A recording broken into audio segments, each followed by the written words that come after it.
Assalamualaikum warahmatullahi wabarakatuh. Nama saya Mirsya Putri Sabrina dari 10 TKP 2 ingin menjelaskan tentang komponen dan macam ekosistem.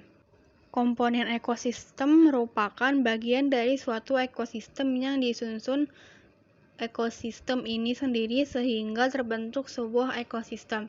Komponen dalam ekosistem kemudian dibagi lagi menjadi dua macam, yaitu komponen hidup dan komponen tidak hidup. Selain itu, komponen hidup dapat disebut juga sebagai komponen biotik dan komponen tidak hidup dapat disebut sebagai komponen abiotik. Setiap komponen memiliki anggota yang berbeda-beda pula. Yang pertama adalah komponen biotik.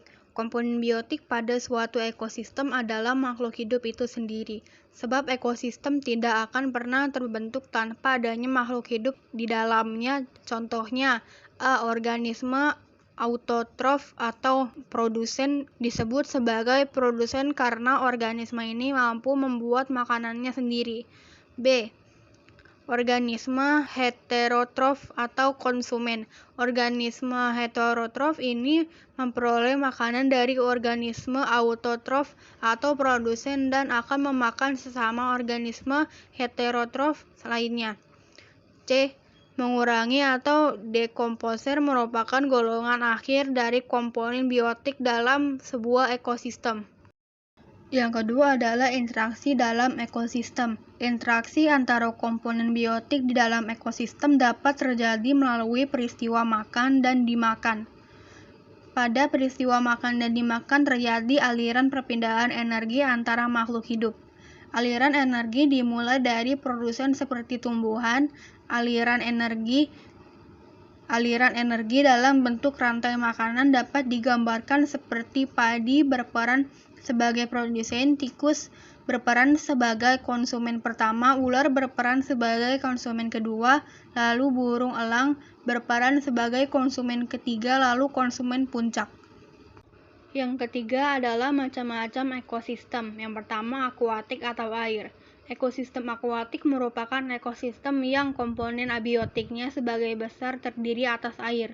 Makhluk hidup atau komponen biotik dalam ekosistem perairan dibagi lagi menjadi: yang pertama, ekosistem air tawar, yang kedua, ekosistem air laut, yang ketiga, ekosistem estuari, yang keempat, ekosistem pantai, yang kelima, ekosistem sungai, yang keenam, ekosistem terumbu karang, yang ketujuh, ekosistem laut dalam, dan yang terakhir adalah ekosistem lamun. Yang kedua adalah ekosistem terrestrial atau darat. Penemuan zona dalam ekosistem terestrial ditentukan oleh temperatur dan curah hujan.